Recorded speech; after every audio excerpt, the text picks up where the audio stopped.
Assalamualaikum warahmatullahi wabarakatuh. Perkenalkan, nama saya Nedi Kurniawati, NPM 22640040. Di sini saya akan mempresentasikan tentang tugas jalan rel, yaitu tugas membuat PPT, perlintasan sebidang.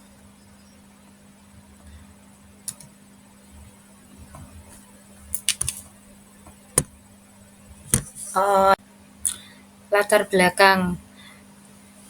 Transportasi memiliki peran penting dalam pembangunan Indonesia karena mendukung mobilitas manusia, barang, informasi. Salah satu moda transformasi utama adalah kereta api yang efisien dan berkapasitas besar. Namun, perlintasan sebidang yaitu titik temu antara jalan dan rel di bidang yang sama sering menjadi lokasi rawan kecelakaan dan kemacetan, terutama jika tidak dilengkapi palang pintu atau penjaga yang ada.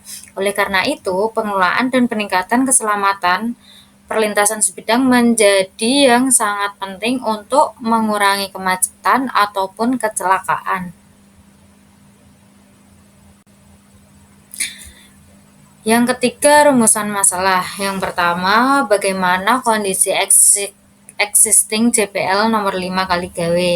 Yang kedua, apa saja solusi yang dapat dilakukan untuk meningkatkan keselamatan. Selanjutnya, tujuan dan manfaat. Tujuannya untuk menganalisis faktor yang mempengaruhi keselamatan di perlintasan. Yang selanjutnya, manfaat, memberikan rekomendasi teknis kepada pihak yang berwenang agar menjadi lebih aman. Perlintasan menjadi lebih aman. Gambaran lokasi survei. Saya melakukan survei di perlintasan sebidang JPL nomor 5 kali gawe, kilometer 2, Jalan Kaligawe Raya nomor 5, Tambak Rejo, Kecamatan Gayam Sari, Kota Semarang, Jawa Tengah.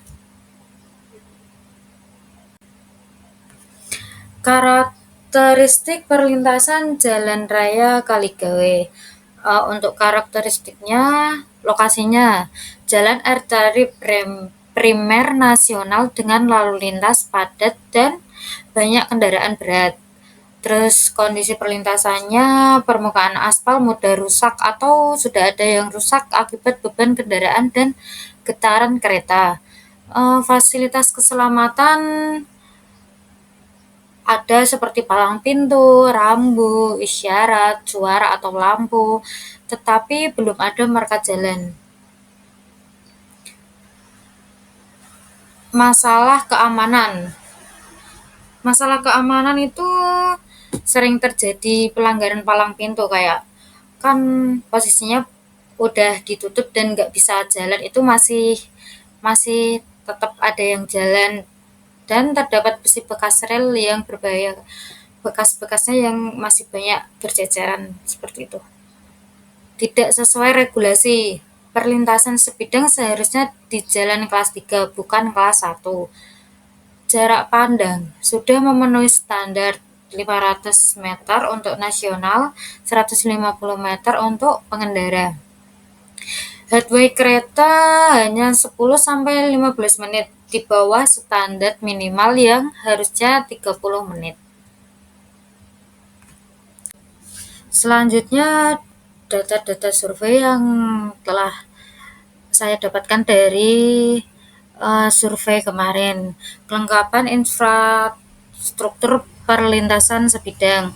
Untuk rambu peringatan yang A nomor 22 adalah rambu peringatan persilangan datar dengan lintasan kereta api berpintu, itu tidak ada.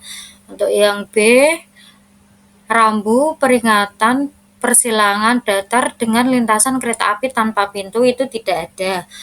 Yang E, rambu peringatan hati-hati, tidak ada. Yang D, rambu peringatan jarak, tidak ada.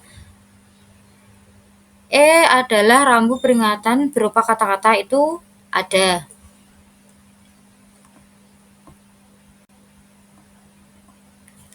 Untuk yang rambu larangan, yang A rambu larangan berjalan terus wajib berhenti sesaat atau stop itu ada.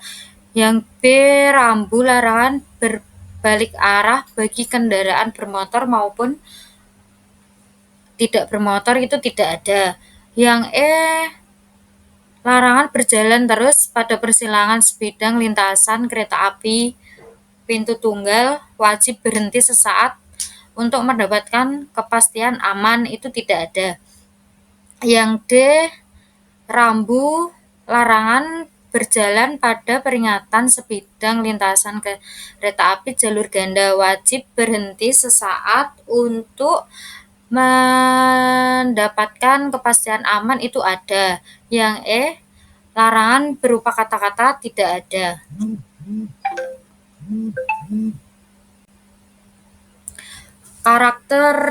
Karakteristik jalan rel. Untuk yang pertama itu ada jalan rel, merupakan jalur ganda aktif, jalur hulu dan hilir dengan lebar rel 1067 mm, terletak di lintasan lurus dan strategis, menggunakan sistem persinyalan elektrik otomatis untuk mendukung keselamatan operasional kereta. Kecepatan kereta api mencapai 90 sampai 100 km per jam. Namun, diberlakukan pembatas atau laspat jika kondisi tidak memungkinkan. Untuk tipe relnya menggunakan rel tipe R54 yang banyak digunakan di jaringan rel Indonesia. Rel ini mampu menahan beban berat dan kecepatan tinggi, menjadikannya pilihan ideal untuk jalur utama nasional. Selanjutnya untuk karakteristik jalan rel ada bantalan rel. Jenis bantalan yang digunakan adalah beton bertulang prategang. Terus berfungsi untuk menjaga kestabilan rel, menyalurkan beban ke tanah dan mempertahankan lebar trek. Tahan terhadap lingkungan ekstrim. Selanjutnya penambat rel. Karakteristiknya menggunakan penambat elastis ganda, berfungsi untuk mengikat rel ke bantalan, menahan pergeseran dan meredam getaran akibat lalu lintas berat. Tipe ini dipilih karena memberikan kenyamanan dan keamanan lebih dibanding penambat kaku. Selanjutnya karakteristik jalan rel wesel diterapkan wesel biasa kanan dan kiri dengan sudut tangan 1:12 digunakan untuk mengalihkan jalur kereta api dari satu rel ke rel lainnya, menggunakan bantalan beton agar kuat menahan beban dan lebih tahan lama. Untuk sambungan las termit, pengelasan permanen tanpa sambungan baut, menggunakan reaksi kimia panas antara aluminium dan besi oksida, cocok untuk rel panjang, kuat, dan getaran. Sambungannya plat, 2 rel dihubungkan dengan plat nur dan baut.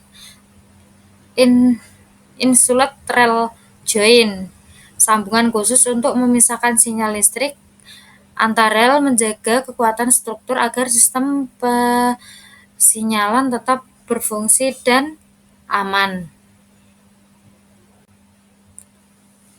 Selanjutnya identifikasi hazard atau identifikasi bahaya. Yang pertama, permukaan jalan tidak rata dan tergenang air, berisiko menyebabkan kendaraan tergelincir. Karena aspal yang tidak rata juga kan banyak batu-batu, nanti menyebabkan tergelincir atau bisa kecelakaan juga. Volume lalu lintas pada saat jam sibuk menyulitkan petugas menutup palang tepat waktu, karena ada yang tetap menerobos palang pintu, itu bisa menyebabkan kecelakaan. Selanjutnya penerangan malam kurang, menurunkan visibilitas atau penglihatan dan meningkatkan risiko kecelakaan. Rambu-rambu dan marka jalan minim, pengguna jalan kurang mendapat peringatan dini. Sampah dan lumpur menumpuk mengganggu pandangan dan mempercepat kerusakan rel.